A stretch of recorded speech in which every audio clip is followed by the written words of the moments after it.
الحمد لله رب العالمين والصلاة والسلام على سيد الأنبياء والمرسلين سيدنا ونبينا ومولانا محمد وعلى آله وأصحابه أجمعين. أما بعد، فعن ابن عمر رضي الله تعالى عنه أن النبي صلى الله عليه وسلم قال: إنما مثل صاحب القرآن كمثل صاحب الإبل المعقلة إن عاهد عليها أمسكها وإن أطلقها ذهبت. متفق عليه. وعن جندب بن عبد الله رضي الله تعالى عنه قال: قال رسول الله صلى الله عليه وسلم: اقرأوا القرآن ما اختلفت عليه قلوبكم فإذا اختلفتم فقوموا عنه.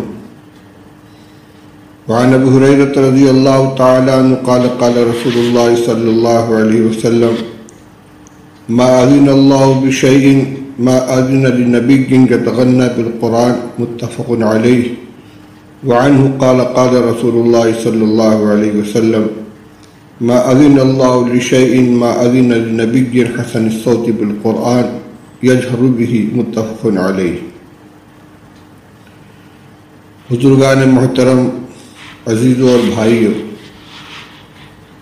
آج کی مجلس میں قرآن عظیم کی تلاوت، اس کے آداب اور اس کے تقاضوں سے متعلق کچھ عرض کرنا چاہتا ہوں۔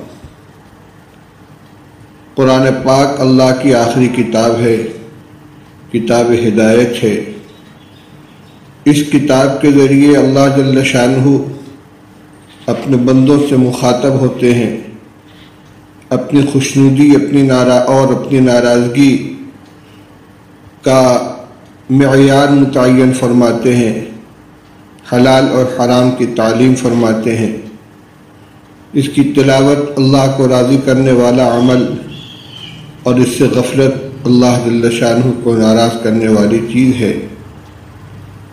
قرآن پاک کے ساتھ جو معاملہ مسلمانوں کا ہونا چاہیے، اس میں بڑی غفلت پائی جاتی ہے۔ یہی چیز محرک بنی ہے آج اس موضوع کو اختیار کرنے کی۔ قرآن پاک کے کچھ حقوق ہیں جو ہمارے فرائض میں شامل ہیں۔ ایک مومن کے لیے قرآن پاک کے سلسلے میں سب سے پہلی ذمہ داری یہ ہے کہ کوئی مسلمان مرد، عورت، جوان، بوڑھا، بچہ ایسا نہیں ہونا چاہیے جو قرآن پاک کی تلاوت نہ کر سکتا ہو۔ ابتدائی طور پر یہ ذمہ داری والدین کی اور خاص طور سے والد کی بنتی ہے کہ ہر بچے کو قرآن پاک کی تعلیم دے، کم از کم صحت کے ساتھ قرآن پاک کو دیکھ کر ناظرہ پڑھنے کی صلاحیت پیدا ہو جائے، ایسی تعلیم دلانا والد کی ذمہ داری ہے اپنی اولاد کے سلسلے میں۔ آج کا جو تعلیمی نظام عام طور پر رائج ہے، خاص طور سے متوسط اور خوشحال طبقے میں، کہ بچہ جب 4 سال کا ہو جاتا ہے تو اسے کسی کانوینٹ میں، کنڈر گارڈن میں، چلڈرن ولیج میں، نرسری اسکول میں داخل کر دیتے ہیں، چلڈرن اکیڈمی میں داخل کر دیتے ہیں، اور وہاں کے نصاب اور نظام کے مطابق اس کی تعلیم کا سلسلہ جاری ہو جاتا ہے۔ معدود چند اس طرح کے اسکولوں کو چھوڑ کر جن کا نظام بیدار مغز اور ذمہ داری کا احساس رکھنے والے مسلمانوں کے ہاتھ میں ہے، باقی عام طور پر اس انداز کے جو اسکول ہیں ان کے نصاب تعلیم میں قرآن کریم کی تعلیم کا کوئی حصہ نہیں ہوتا۔ بچے کی تعلیم کا آغاز ہی اس انداز سے ہوتا ہے کہ وہاں سب سے زیادہ اہمیت انگلش میڈیم، انگلش اسپوکنگ، بلکہ انگریز کا سا انداز اختیار کرنے اور ان کی نقل کرنے میں اور ان کا ایک نمونہ بننے میں صرف کر دیا جاتا ہے۔ اور تعلیم کا مرحلہ جو آگے بڑھتا جاتا ہے، بستے کا وزن بھی بڑھتا جاتا ہے اور اس کا حجم بھی بڑھتا جاتا ہے، کتابوں کی مقدار اور تعداد بڑھتی جاتی ہے، قرآن پاک کی تعلیم سے کوئی تعلق ہی نہیں ہوتا۔ اسی طرح وہ جو مکاتب ہیں جو صرف قرآن پاک کی تعلیم کے لیے نہیں ہیں، ان کے نصاب میں اگر قرآن پاک شامل بھی ہے تو اس کا حصہ اتنا ہے کہ اگر پوری توجہ اس پر نہ دی گئی تو 3-4 سال مکمل کرنے کے بعد یہ بچہ قرآن سہولت کے ساتھ پڑھنے کے لائق نہیں بن پاتا۔ اس لیے جس مدرسے میں یا جس اسکول کے اندر بھی بچے کو داخل کیا جائے، سرپرست کی ذمہ داری بنتی ہے کہ وہ بچے کو قرآن کا ناظرہ پڑھانے کی ترتیب بنائے۔ علماء انگلش میڈیم اسکول میں پڑھانے کے مخالف نہیں ہیں، کسی زبان کے مخالف نہیں ہیں، لیکن علماء کا یہی کہنا ہوتا ہے کہ بچوں کو قرآن پاک اور بنیادی دینی تعلیم سے آراستہ کرائیں، ان کا عقیدہ درست ہو، اپنے دین کے سلسلے کی بنیادی معلومات ان کو معلوم ہو، مسلمان ہونے کی حیثیت سے ان کا کیا عقیدہ ہونا چاہیے، اس کو وہ جانیں۔ پاکی ناپاکی کے جو ابتدائی وسائل ہیں جو تعلیم الاسلام وغیرہ کے اندر ذکر کیے گئے ہیں ان کو وہ جانیں، اسلامی اخلاق سے واقف ہوں، اور کم از کم قرآن پاک دیکھ کر پڑھنے کی ان کے اندر صلاحیت پیدا ہو جائے۔ آگے آپ کو اختیار ہے، اللہ نے توفیق عطا فرمائی، آپ ان کو حافظ بنائیں، عالم بنائیں، قاری بنائیں، یا آپ ان کو دنیاوی اعلیٰ تعلیم کے اندر مشغول رکھیں، انجینئر اور ڈاکٹر بنائیں، اس میں کوئی حرج کی بات نہیں، لیکن ان کی بنیاد مضبوط ہونی چاہیے۔ تو پہلا حق تو قرآن پاک کا یہ ہے کہ ہر آدمی قرآن پڑھنے والا ہو، قرآن پڑھنا جانتا ہو۔ اگر بچپن میں والدین نے اس طرح توجہ نہیں کی تو بالغ ہو جانے کے بعد یا اور زیادہ عمر گزر جانے کے بعد آدمی خود ذمہ دار ہوگا کہ اگر اس نے بچپن میں قرآن نہیں پڑھا ہے تو کسی حافظ صاحب کے ذریعے یا اپنے ہی گھر کے اندر اگر کوئی فرد قرآن پڑھنے والا ہے تو اس کے سامنے بیٹھ کر قرآن پاک پڑھنا سیکھے۔ اسی سلسلے کی دوسری بات یہ ہے کہ بعض لوگ بچپن میں قرآن پڑھ لیتے ہیں لیکن قرآن صحیح پڑھنا نہیں جانتے، مخارج کی رعایت نہیں، صفات لازمہ کی رعایت نہیں، قاف کاف سین شین تا طا ان حروف میں کوئی امتیاز نہیں ہوتا، اور اس غلطی کی وجہ سے الفاظ کے معنی تبدیل ہو جاتے ہیں۔ اس لیے تصحیح قرآن کا بھی اہتمام ہونا چاہیے۔ حلقے بنا کر بیٹھیں، کوئی صحیح پڑھنے والا پڑھے اور اس کے بعد باقی لوگ اس کی نقل کریں۔ یعنی اگر بچپن میں قرآن پڑھ لیا اور صحت کا خیال نہیں رکھا تو جب اللہ تعالیٰ اس کا شعور عطا فرمائے تو تصحیح قرآن کا اہتمام کرنا چاہیے۔ تیسری ذمہ داری یہ ہے کہ ہمارے گھروں کے اندر قرآن پاک کی تلاوت کا معمول ہونا چاہیے۔ رمضان شریف کا مہینہ چل رہا ہے، اس مہینے میں قرآن پاک کی تلاوت کا بہت اہتمام کیا جاتا ہے۔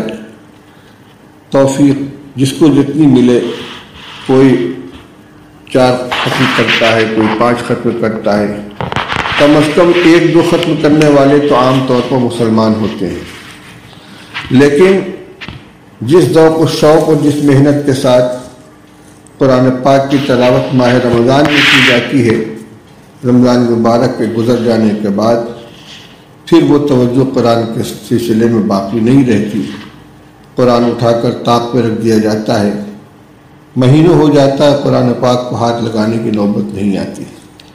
یہ بات نہیں ہونی چاہیے۔ کم سے کم 40 دن کے اندر، اور بہتر یہ ہے کہ 1 مہینے کے اندر قرآن ضرور ختم ہو جائے، 1 پارہ یومیہ تلاوت کا معمول بنا لینا چاہیے۔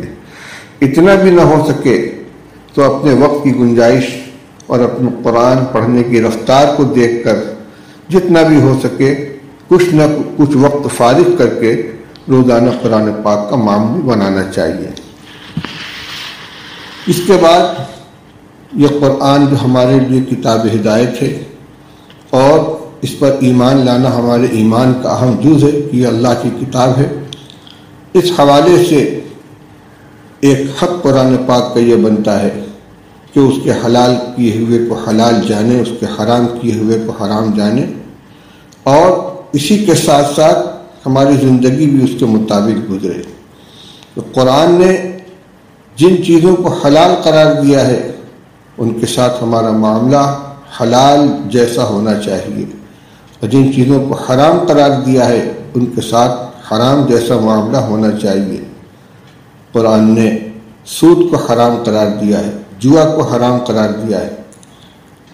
اسی طرح قرآن پاک کے اندر کتنے چیزوں کے اوپر لعنت بھیجی گئی ہے، تو جن چیزوں کو قرآن نے حرام قرار دیا ہماری زندگی میں اس کا کوئی حصہ نہیں ہونا چاہیے۔ جن چیزوں پر لعنت بھیجی ہے اللہ جل شانہ نے قرآن پاک کے اندر، ان سے اپنے آپ کو ہم بچائیں، جھوٹ سے بچائیں، ظلم سے بچائیں، ناانصافی سے بچائیں، حق تلفی سے بچائیں، جھوٹی گواہی دینے سے اپنے آپ کو بچائیں۔ تو قرآن پاک کے احکام پر ایمان لے آنا، قرآن پاک کے احکام کے مطابق زندگی گزارنا، یہ قرآن پاک کا ایک حق ہے۔ یہ وہ ذمہ داریاں ہیں جو ایک مومن ہونے کی حیثیت سے ہر مسلمان کی بنتی ہیں۔ ہم خود بیٹھ کر اپنا جائزہ لیں، سب سے پہلے یہ دیکھیں کہ ہم کو قرآن پڑھنا آتا ہے یا نہیں، اگر نہیں تو آج اس کی فکر کریں اور جس طرح بھی ہو قرآن پڑھنے کی کوشش کریں۔ چند سورتوں کا زبانی یاد کر لینا اور نماز میں ان کو دہرا لینا صحت نماز کے لیے، قرأت کا فریضہ ادا کرنے کے لیے تو کافی ہو سکتا ہے، لیکن قرآن کے ساتھ ہمارا جو تعلق ہونا چاہیے کتاب الہی ہونے کی حیثیت سے، جو ہمارا اس کے ساتھ معاملہ ہونا چاہیے، اس کی ادائیگی اس کے ذریعے نہیں ہوتی۔ ذرا حقیقت ہم نے قرآن پاک کی عظمت کو نہیں پہچانا، اس کی تلاوت کی برکت کو نہیں پہچانا، اور اس کا جو مقام ہونا چاہیے ہمارے گھروں کے اندر، اس مقام کو ہم نے نہیں سمجھا۔ اللہ کے ذکر میں تسبیحات ہیں، درود شریف ہے، استغفار ہے۔ روایات سے معلوم ہوتا ہے کہ اگر کوئی شخص اب اتنی قرآن پاک کی تلاوت کرتا ہے کہ باقی اور چیزوں کا اس کو موقع نہیں ملتا، تو انشاءاللہ یہی تلاوت اس کے لیے کافی ہو جائے گی۔ قرآن کا پڑھنا اللہ کو پسند ہے، اللہ کی رحمت متوجہ ہوتی ہے قرآن پاک کی تلاوت کرنے والے کی طرف۔ میں نے ابھی خطبے کے بعد چند روایتیں پڑھی ہیں، ان کا ترجمہ آپ کے سامنے پیش کرتا ہوں، جس سے قرآن پاک کی تلاوت کے آداب بھی معلوم ہوں گے، اور اس کا جو رتبہ ہے اللہ جل شانہ کے یہاں، خود رسول اللہ صلی اللہ علیہ وسلم کے اس کے ساتھ جو معاملہ تھا اس کے اوپر بھی روشنی پڑے گی۔ حفاظ کرام جن کو اللہ نے یہ توفیق عطا فرمائی کہ انہوں نے قرآن پاک کو اپنے سینے میں محفوظ رکھا، ان میں بہت سے خوش نصیب وہ ہوتے ہیں کہ جو پورے سال قرآن پاک کا دور کرتے رہتے ہیں، زبانی پڑھتے رہتے ہیں، اور ان کو قرآن مکمل ان کے سینوں میں محفوظ رہتا ہے۔ رمضان المبارک کے اندر تراویح میں قرآن سننے اور سنانے کے لیے ان کو بہت زیادہ محنت نہیں کرنی پڑتی، لیکن حفاظ کرام کی بڑی تعداد ایسی بھی ہے کہ پورے سال میں قرآن پاک کے دور کا اہتمام نہیں کرتے، دہرانے کی فکر نہیں کرتے، یہاں تک کہ جب رمضان کا مہینہ قریب آتا ہے تو کسی کے ساتھ بیٹھ کر محنت کرتے ہیں اور کسی طرح وہ رمضان گزار دیتے ہیں، کسی طرح وہ تراویح کی ذمہ داری سے سبکدوش ہو جاتے ہیں۔ یہ محنت پورے سال کی ہے۔ ابھی جو روایتیں آپ کے سامنے پڑھی گئیں، ان میں ایک روایت حضرت ابو موسیٰ اشعری رضی اللہ تعالیٰ عنہ کی ہے۔ عن ابی موسیٰ الاشعری رضی اللہ تعالیٰ عنہ قال قال رسول اللہ صلی اللہ علیہ وسلم تعاہدوا القرآن فوالذی نفسی بیدہ لہو اشد تفصیا من الابل فی عقولها متفق علیہ۔ ابو موسیٰ الاشعری رضی اللہ تعالیٰ عنہ فرماتے ہیں کہ رسول اللہ صلی اللہ علیہ وسلم نے ارشاد فرمایا کہ قرآن پاک کی نگرانی کرتے رہو، دیکھ ریکھ کرتے رہو، اس لیے کہ اس ذات کی قسم جس کے قبضے میں میری جان ہے، قرآن لوگوں کے سینوں سے اس سے زیادہ تیزی کے ساتھ نکل جانے والا ہے جتنی تیزی سے اونٹ اپنی رسیوں کے اندر نکلنے والا ہوتا ہے۔ اونٹ کے پیر پہ رسی چڑھا کر بیٹھا دیا گیا، وہ حرکت دیتا رہتا ہے اپنے پیر کو، اور جہاں رسی اتری اٹھ کر چل دیتا ہے، ریگستان کی طرف نکل جاتا ہے۔ رسی باندھ کر اونٹ والا مطمئن نہیں رہتا بلکہ نگرانی کرتا رہتا ہے۔ تو حافظ مطمئن نہ ہو جائے کہ میں تو حافظ ہوں، اسے برابر اپنے حفظ کا جائزہ لیتے رہنا چاہیے، اور اس کی شکل یہی ہے کہ تلاوت کرتا رہے۔ وعن ابن عمر رضی اللہ تعالی عنہ ان النبی صلی اللہ علیہ وسلم قال انما مثل صاحب القرآن كمثل صاحب الابل المعقلة ان عاہد علیہا امسکها وان اطلقها ذهبت۔ تقریباً وہی مضمون ہے۔ عبداللہ ابن عمر رضی اللہ تعالیٰ عنہ فرماتے ہیں کہ نبی کریم صلی اللہ علیہ وسلم نے ارشاد فرمایا کہ قرآن والے کی مثال اس اونٹ والے کی جیسی ہے کہ جس اونٹ کے پیر پر رسی چڑھا دی گئی ہو، اگر اس کی دیکھ ریکھ کرتا رہے گا تو اس کو روک کر رکھے گا، اور اگر اس کو چھوڑ دے گا تو وہ چلا جائے گا۔ یعنی اونٹ کو باندھ کر اس کے پیر پر رسی چڑھا کر اگر مالک غافل ہو جائے گا تو وہ رسی چھوڑا کر نکل جائے گا، اور اگر اس کی نگرانی کرتا رہے گا تو روک کر رکھے گا۔ اسی طرح اگر حافظ قرآن پاک کو دہراتا رہے، دیکھتا رہے، اپنے حفظ کا جائزہ لیتا رہے تو قرآن سینے میں محفوظ رہے گا، ورنہ بھول سکتا ہے۔ عن ابن مسعود رضی اللہ تعالیٰ عنہ قال قال رسول اللہ صلی اللہ علیہ وسلم بئس ما لأحدهم ان يقول نسيت آیۃ کیت وکیت بل نسیا واستذکروا القرآن فإنه اشد تفصیا من صدور الرجال من النعم متفق علیہ۔ حضرت عبداللہ ابن مسعود رضی اللہ تعالیٰ عنہ فرماتے ہیں کہ رسول اللہ صلی اللہ علیہ وسلم نے ارشاد فرمایا کسی کے لیے یہ بات بہت بری ہے کہ وہ یوں کہے کہ میں نے فلاں فلاں آیت بھلا دی، بلکہ اسے بھلا دیا گیا۔ یعنی قرآن کے بھولنے کی نسبت اپنی طرف کرنا کہ میں نے آیت بھلا دی، یہ آیت میرے یادداشت سے نکل گئی، اس کو اپنا فعل قرار دینا یہ بڑی محرومی کی بات ہے۔ حقیقت یہ ہے کہ وہ اس کے سینے سے وہ نکال دیا گیا۔ کیوں نکال دیا گیا؟ فرما واستذکروا القرآن، اور قرآن کو یاد کرتے رہو، اس کی یاد کا جائزہ لیتے رہو، کیونکہ قرآن لوگوں کے سینوں سے اس سے زیادہ تیزی سے نکلنے والا ہے جتنا چوپایا اپنی رسی سے نکلتا ہے۔ یہ چند صحابہ کرام کی روایتیں جو سب کے سب ایک ہی مضمون کو مختلف الفاظ میں بیان فرما رہے ہیں۔ قرآن پاک کی تلاوت کا ایک ادب یہ ہے کہ دل جمعی اور شوق اور رغبت کے ساتھ تلاوت کرے۔ عن جندب بن عبداللہ رضی اللہ تعالیٰ عنہ قال قال رسول اللہ صلی اللہ علیہ وسلم اقرأوا القرآن ما ائتلفت علیہ قلوبکم فإذا اختلفتم فقوموا عنہ متفق علیہ۔ جندب بن عبداللہ رضی اللہ تعالیٰ عنہ فرماتے ہیں کہ رسول اللہ صلی اللہ علیہ وسلم نے ارشاد فرمایا کہ قرآن پڑھو جب تک اس پر تمہارا دل جمے، جب تک دل جمعی حاصل ہو اس وقت تک تلاوت کرتے رہو، اور جب دل جمعی ختم ہو جائے تو اٹھ جاؤ۔ یعنی مقدار پوری کرنے کے لیے کہ اتنا پڑھنا ہے، ورق پلٹ پلٹ کے دیکھ رہے ہیں کتنا باقی ہے، جلدی جلدی مقدار پوری کر رہے ہیں، دھیان کسی اور طرف ہے، یہ نہیں ہونا چاہیے، بلکہ جب تک دھیان لگے، توجہ ہو قرآن پاک کی طرف، اس وقت تک پڑھے، اور جب کسی وجہ سے، کسی مشغولی کی وجہ سے، دل و دماغ میں کسی ضرورت کے تازہ ہو جانے کی وجہ سے یا طبیعت کے اندر کسلمندی آ جانے کی وجہ سے دھیان نہ لگ رہا ہو تو نشان لگا کر رکھ دینا چاہیے۔ پھر جب طبیعت میں نشاط پیدا ہو، بشاشت پیدا ہو، دوبارہ لے کر بیٹھے۔ تو ایک ادب یہ ہے کہ قرآن کو ذوق و شوق کے ساتھ پڑھنا چاہیے اور دل جمعی کے ساتھ پڑھنا چاہیے، اچاٹ ذہن کے ساتھ قرآن کی تلاوت نہیں ہونی چاہیے۔ ایک ادب قرآن پاک کا یہ ہے کہ خوش الحانی کے ساتھ قرآن پاک کی تلاوت کرے۔ چنانچہ رسول اللہ صلی اللہ علیہ وسلم کی تلاوت کا بھی یہی انداز بیان کیا گیا ہے۔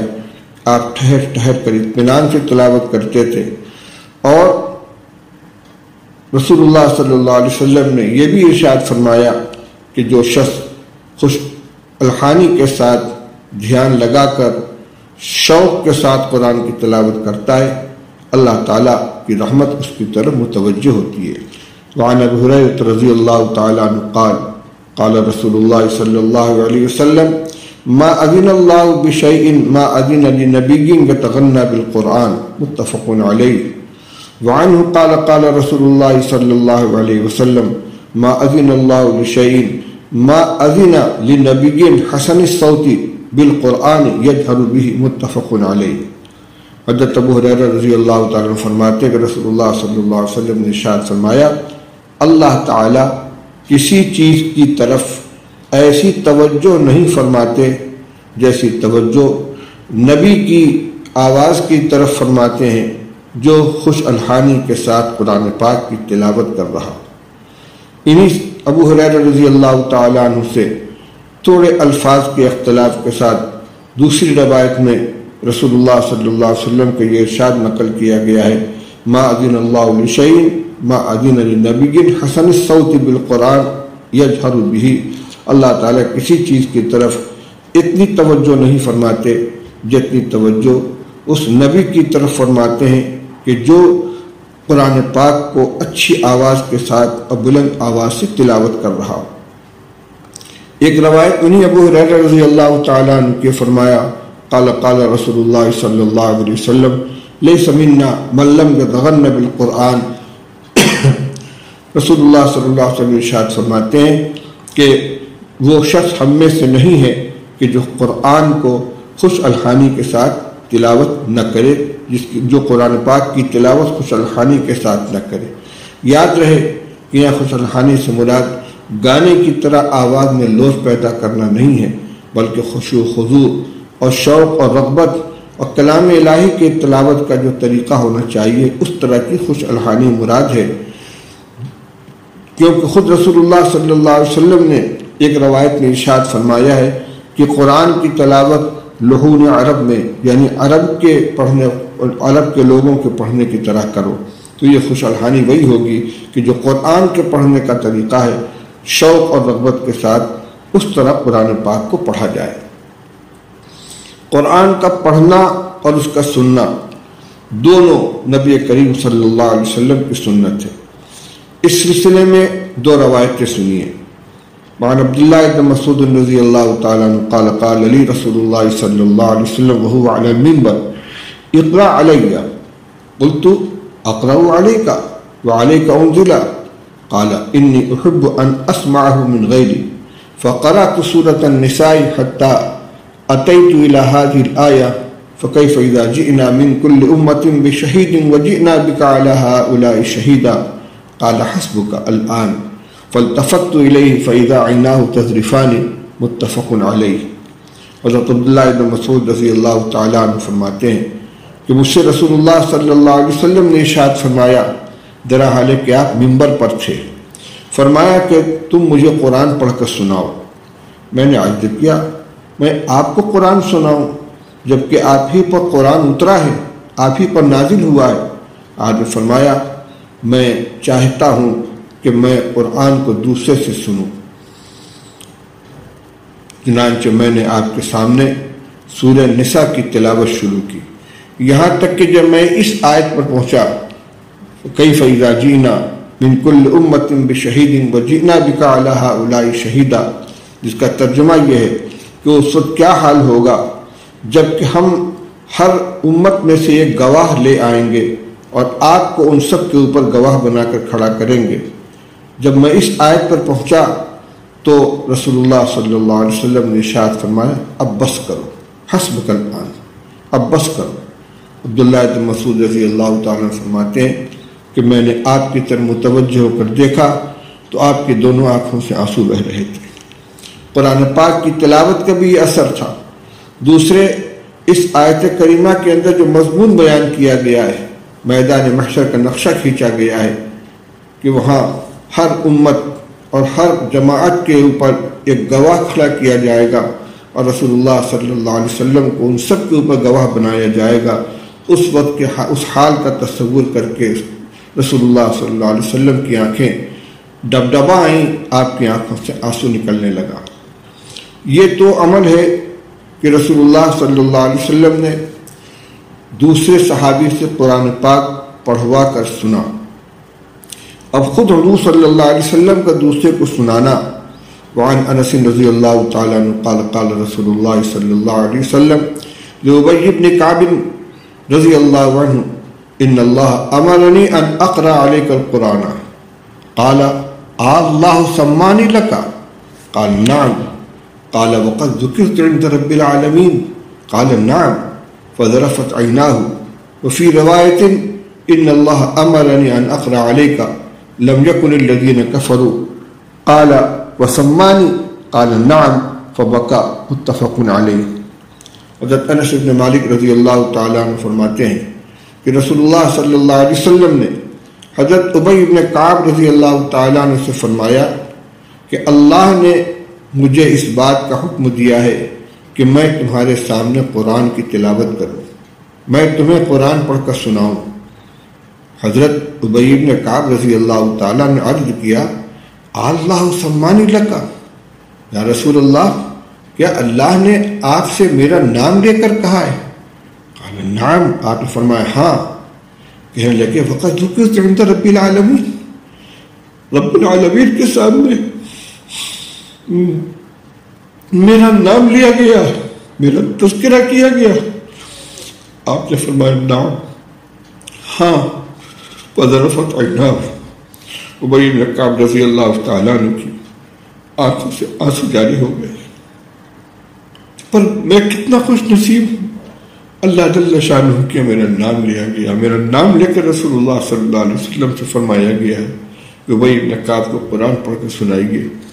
ایک روایت میں یوں ہے کہ آپ نے فرمایا کہ اللہ نے مجھے حکم دیا ہے کہ میں تمہارے سامنے لم یکن الذین کفروا کی تلاوت کروں۔ حضرت ابی بن کعب نے فرمایا وسمانی، اللہ نے میرا نام لیا ہے؟ قال نعم، آپ نے فرمایا ہاں۔ اس پر وہ رو پڑے۔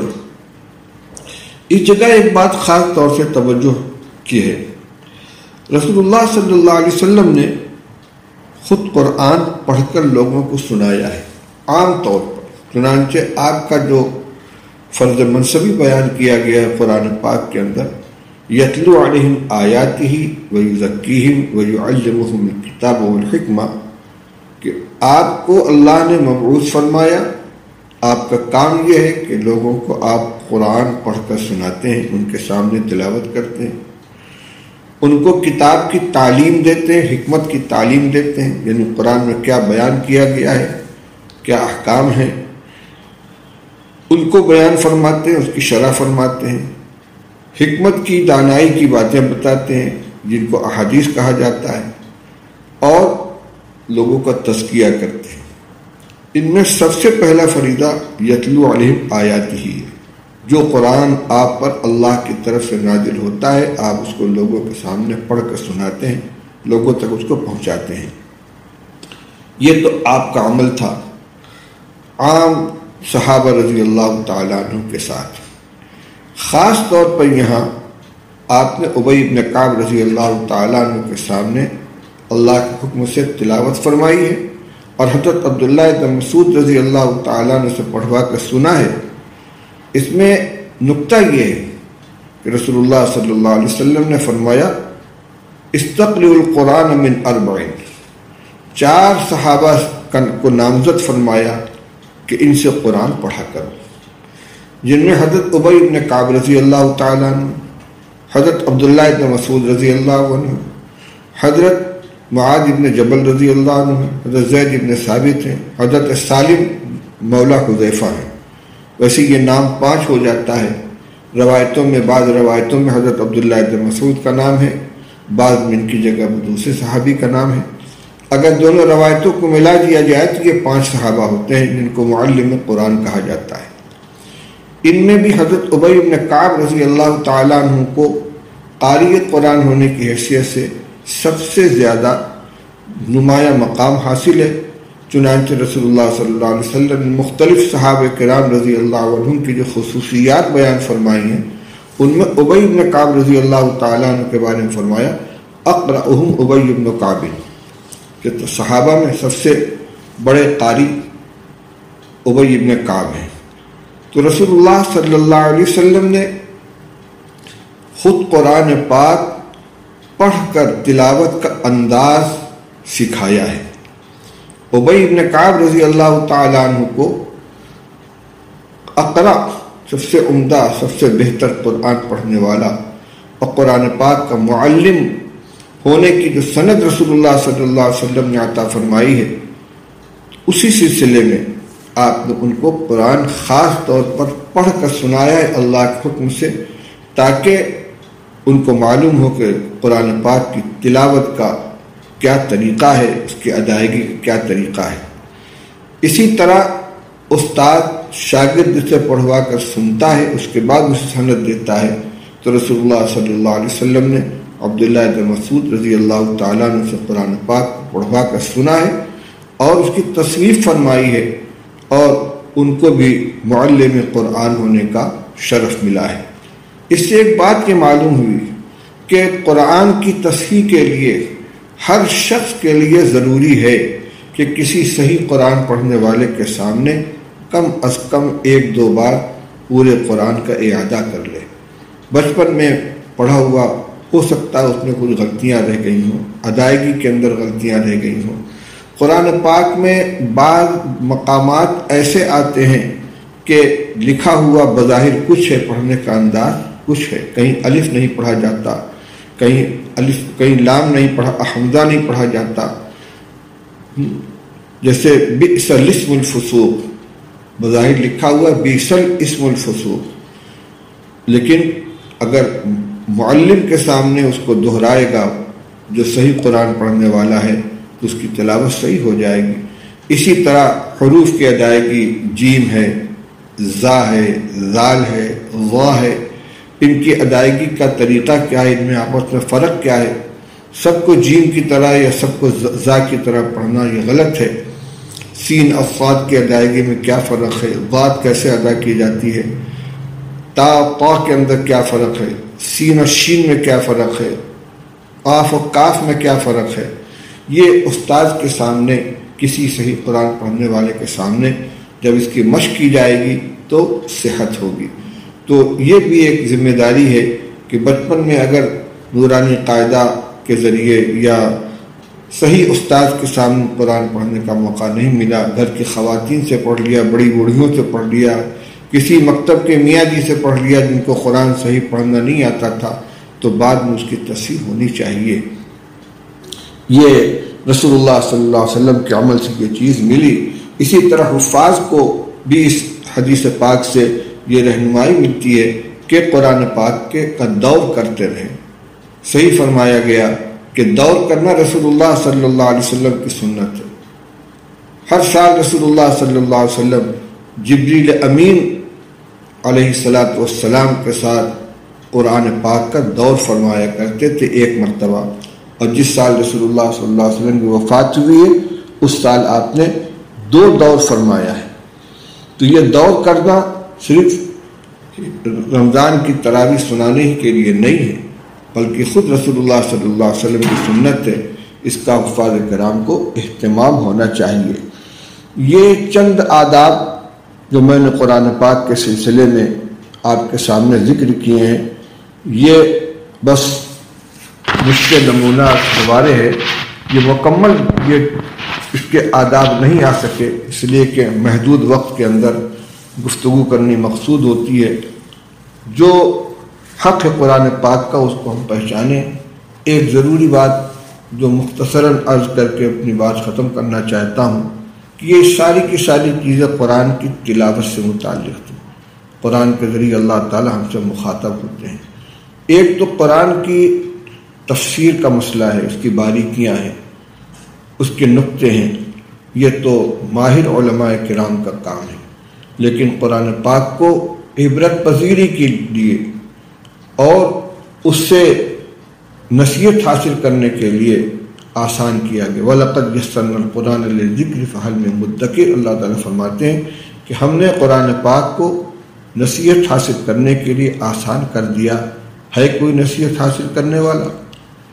اس کا تقاضا یہ ہے کہ ہم ایک تو قرآن پاک کی تلاوت کرتے رہیں، اس کی مقدار کو آگے بڑھائیں، مہینے میں ختم کریں، 40 دن میں ختم کریں، اللہ توفیق عطا فرمائے تو اس سے کم مدت میں ختم کریں۔ دوسری چیز یہ ہے کہ کسی مستند مفسر کا اردو قرآن پاک کا ترجمہ ہمارے گھر میں ہونا چاہیے۔ اکابر میں حضرت مولانا شاہ عبد القادر صاحب محدث دہلوی رحمۃ اللہ علیہ، شاہ ولی اللہ صاحب رحمۃ اللہ علیہ کے صاحبزادے، حضرت مولانا اشرف علی صاحب تھانوی رحمۃ اللہ علیہ کو بیان القرآن، شیخ الہند حضرت مولانا محمود حسن صاحب دیوبندی نبر اللہ مرقدہ کا ترجمہ قرآن پاک، جس کے اوپر حاشیہ ہے حضرت مولانا شبیر احمد صاحب عثمانی رحمۃ اللہ علیہ کا، یا بعد کے لوگوں نے جو اور تسہیل کی کوشش کی ہے، جو مستند اور معتبر علماء کرام ہیں اہل حق میں سے، ان میں سے کسی کا ترجمہ گھر کے اندر رکھے، اور اگر ہو سکے تو کچھ وقت اس طرح گھر کے لوگوں کو جمع کر کے چند آیتوں کا ترجمہ سنا دیا جائے۔ اس سلسلے میں حضرت مولانا مفتی محمد شفیع صاحب رحمۃ اللہ علیہ کی تفسیر معارف القرآن اور حضرت مولانا عاشق الہی صاحب بلند شہر رحمۃ اللہ علیہ کی تفسیر انوار القرآن بہت مفید ہے، اور جو ضروری تشریحات ہیں اس کے اندر موجود ہیں۔ اس بات کا خیال رہے کہ اس ترجمے کے ذریعے ہم مسائل نہ بیان کریں، احکام کے اوپر تبصرہ نہ کریں، طلاق ہے، نکاح ہے، عدت ہے، وغیرہ وغیرہ، یہ تو بس ترجمہ دیکھ لیں اور اس کی جتنی مختصر تشریح ہے اس کو دیکھ لیں، لیکن احکام اور مسائل کو جاننے کے لیے مفتیان کرام کی طرف رجوع کریں۔ ہاں، جو انبیاء علیہ السلام کے واقعات بیان کیے گئے ہیں، یا اللہ تعالیٰ نے براہ راست ایمان والوں کو مخاطب کر کے جو احکام دیے ہیں، جن اخلاق اور اعمال کی تلقین فرمائی ہے، جن چیزوں سے منع کیا ہے، ان کو دل لگا کر سنیں۔ قرآن پاک کی تلاوت کے اندر ایک ادب یہ بھی بیان کیا گیا، حضرت مولانا ابرار الحق صاحب حقی نور اللہ مرقدہ فرمایا کرتے تھے کہ قرآن کی تلاوت کرنے والا جب بیٹھے تو یہ تصور کرے کہ اللہ جل شانہ مجھ سے یہ فرما رہے ہیں کہ مجھے قرآن پڑھ کر سناؤ۔ ہم قرآن پڑھ رہے ہیں، اللہ تعالیٰ ہمارے پڑھنے کو سن رہے ہیں۔ اس تصور کے ساتھ جب قرآن کی تلاوت کرے گا تو کتنا شوق پیدا ہوگا، کتنی رغبت ہوگی، اسی کے ساتھ ساتھ قرآن پاک کی جو عظمت وہ دل کے اندر ہوگی، جب تصور ہوگا کہ ہم پڑھ رہے ہیں اور اللہ تعالیٰ سن رہے ہیں۔ اور ابھی روایت آپ کے سامنے آ چکی ہے کہ جتنی توجہ اللہ تعالیٰ قرآن پاک کی تلاوت کی طرف فرماتے ہیں، اتنی توجہ کسی کلام کی طرف نہیں ہوتی۔ دنیا میں بھی ہم دیکھتے ہیں کہ اگر کسی مصنف کی کتاب اس کے سامنے پڑھی جا رہی ہو، بلکہ کسی شاعر کا کلام اس کے سامنے پڑھا جا رہا ہو، تو اس کی ساری توجہ اس کی طرف ہوتی کہ میری کتاب پڑھی جا رہی ہے، میرا بیان سنا جا رہا ہے، پڑھا جا رہا ہے، میرے اشعار پڑھے جا رہے ہیں۔ یہ تو فانی مخلوق کا کلام ہے جو غلطیوں سے بھی پر ہو سکتا ہے، تخیلات کا مجموعہ ہو سکتا ہے۔ اللہ جل شانہ کا کلام مقدس جب اس کا کوئی بندہ دل جمعی کے ساتھ پڑھے گا تو اللہ تعالیٰ کی کتنی توجہ ہوگی۔ تلاوت کے اندر ہلکی سی، کم سے کم اتنی آواز ہونی چاہیے کہ اپنے کان میں اس کی آواز پہنچ رہی ہو۔ بالکل بغیر آواز کی تلاوت کرنا صرف من کے اندر، یہ بہت ادنا درجہ ہے، اس سے اپنے آپ کو بچانا چاہیے۔ اور ایک غلطی بعض لوگ کرتے ہیں کہ قرآن پاک سامنے رکھ کر نہ زبان میں حرکت، نہ ہونٹوں کو حرکت، صرف انگلیاں چلتی رہتی ہیں آیت کے اوپر اور نگاہ گزرتی رہتی ہے، یاد رکھیے کہ یہ تلاوت نہیں، یہ قرآن پاک کا صرف دیکھنا ہوا۔ جس طرح کتاب کا مطالعہ کیا جاتا ہے، اخبار کا مطالعہ کیا جاتا ہے، اس کو دیکھ رہے ہیں، سمجھ گئے کہ اس میں کیا لکھا ہے، لیکن اس کو تلاوت نہیں کہیں گے۔ تلاوت یہ زبان کا عمل ہے، اس لیے زبان کو اور ہونٹ کو حرکت ہونی چاہیے، اور ادنا درجہ یہ ہے کہ اتنی آواز کم از کم پیدا ہو کہ سناٹا ہو تو وہ آواز اپنے کان کے اندر پہنچتی ہو، بالکل بغیر آواز کے، اور صرف دیکھ کر بغیر یعنی زبان کو حرکت دیے ہوئے اگر کوئی پڑھ رہا ہے تو وہ تلاوت کے اندر شامل ہی نہیں ہوگا۔ یہ چند متفرق باتیں تھیں جو میں نے آپ کے سامنے عرض کی ہیں۔ اللہ تعالی ہمیں اس کی توفیق عطا فرمائے۔ اور بھی چند روایتوں کا انتخاب کیا تھا لیکن وقت ہمارا تقریباً پورا ہو گیا، اس لیے اس گفتگو کو یہیں ختم کرتے ہیں۔ کوئی کسی اور صحبت میں کچھ روایتوں کا ترجمہ انشاءاللہ پھر پیش کیا جائے گا۔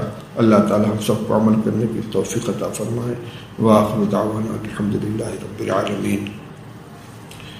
اللہم صلی علی سیدنا و نبینا و مولانا محمد و آلہ و صحبہ اجمعین۔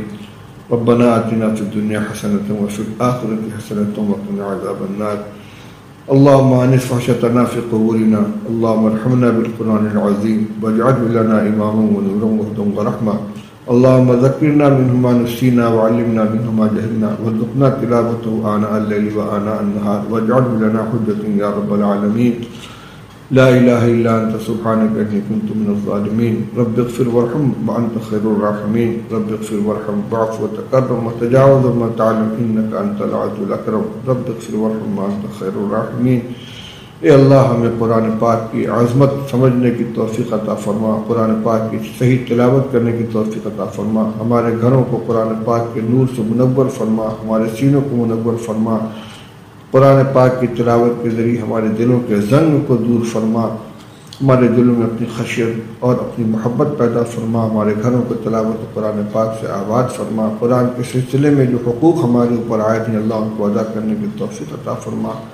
ماہ مبارک کے جو ایام باقی رہ گئے اللہ ان کی قدر دانی کی اور صحیح طریقے پر ان کو گزارنے کی توفیق عطا فرما، ہم سب کو شب قدر کے مقبول عبادات مرحمت فرما، اس کی برکتوں سے مالا مال فرما۔